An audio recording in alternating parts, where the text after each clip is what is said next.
Guess who? No, it's Bobby Lopez. And I'll tell you what, here's George Knudson. Now, we were talking earlier about Julius Burroughs, Guy Burroughs, some of the old-time swingers, and how their lower bodies moved more and everything. And you'll see the same thing here with Knudson. Back in those days, people used a lot more rhythm and a lot more weight shift side to side. These younger players don't do that. They have the lower body very quiet, and they torque the upper body up against it, and they just rip it. It's a different ball game. But here, look at this. Now look at little teeny weeny head on the head. Some of you guys would freak out today to have to hit a golf ball with a little tiny head on it like that. And I'm telling you, we didn't give it a second thought. I mean, when I was a kid growing up, that's all we had. And he has this little bitty club head here, and notice how he has the ball out near the toe. He's a proponent of that. He teaches that. Says centrifugal force wants to go out, and he's right, and that the club's going to come out a little further than what it is when you actually swing it. Now, you'll see guys like, the heck's his name? Fuzzy, that have it in the heel. I remember, oh darn it, what was his name? It's from Australia. I'm getting dementia, man. Yeah. Anyway, he had it way in the heel. Scared the crap out of me when I saw him the first time. I said, man, look at that. See? Takes it on back. Would probably be considered today a little bit low and inside the plane.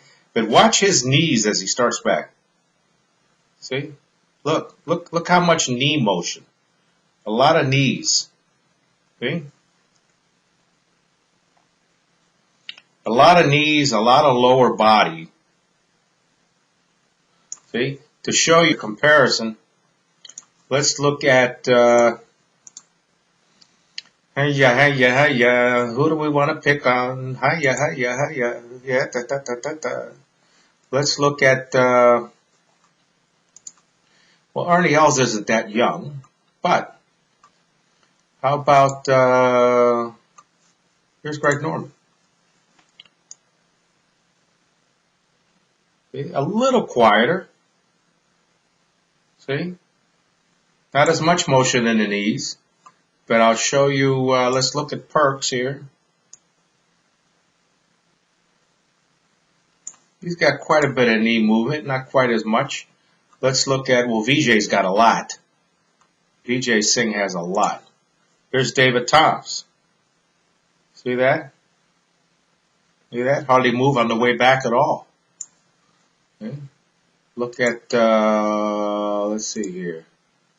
Oh, man, don't look at that. Look at that grip. Unbelievable. But it works for him. Look at his feet. You see how he's set up open big time? Yeah, let's look at this. Just for fun. I love to watch it. Old Bubba Watson. Watch this. Watch this. Are you talking about, see? Look how much he moves his knee. Look at the club face. It's slightly closed. And look at his hands here. Gives you an idea how strong his grip is. See? But the two factor each other out. So, I mean, what the heck? See? He releases it right there. Look at his right heel come right off the ground. I was getting on Caitlin about that. Look at this guy. Now, but it's still not a good idea. Well, let's look at Rieger. Here's Rieger down line. Of course, he's not a young guy. He's on the senior tour. See? A lot less movement in the knee on the way back. They consider it to be less risk. Let's look at Bernhard. That's from the back. See? Less risk. They don't lift that foot up off the ground. Where if you look at the older guys, here's Ray Floyd.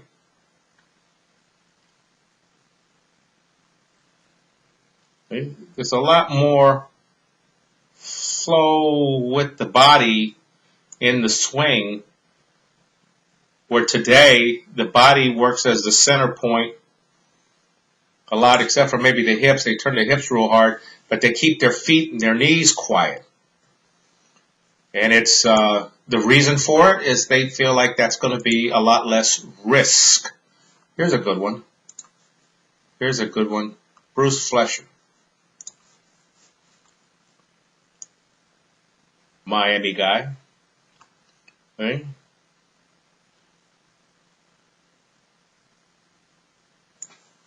Huh? Freddie Couples. See? Not anywhere near as much movement in the knees. Ernie Els.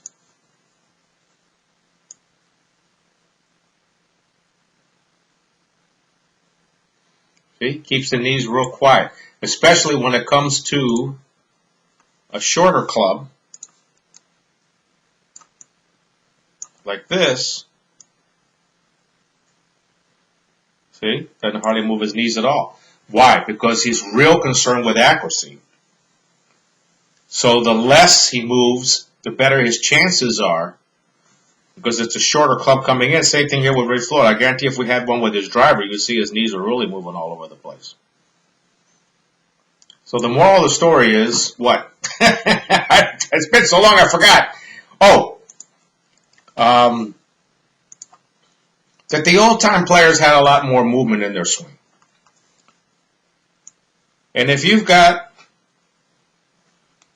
a lot of movement in your swing, yeah, maybe it has a little more risk, but you know what? Those guys played pretty good, too, back in their day. You'll see some of the scores are not that much different. But yes, they played a golf course that was shorter. But yes, they had a rubber ball, and you see the driver they had with a steel shaft. So, you know, I don't know. You could argue all day long who was better, but I'll tell you what, these young kids coming up today are terrific. I'm not one of these guys that says, oh, the old guys are so much better. Well, I don't know. These young kids today, they've got so much on their side. They got all the video. They got everything. They knocked the snot out of it. And I think the more kids that play golf, the better.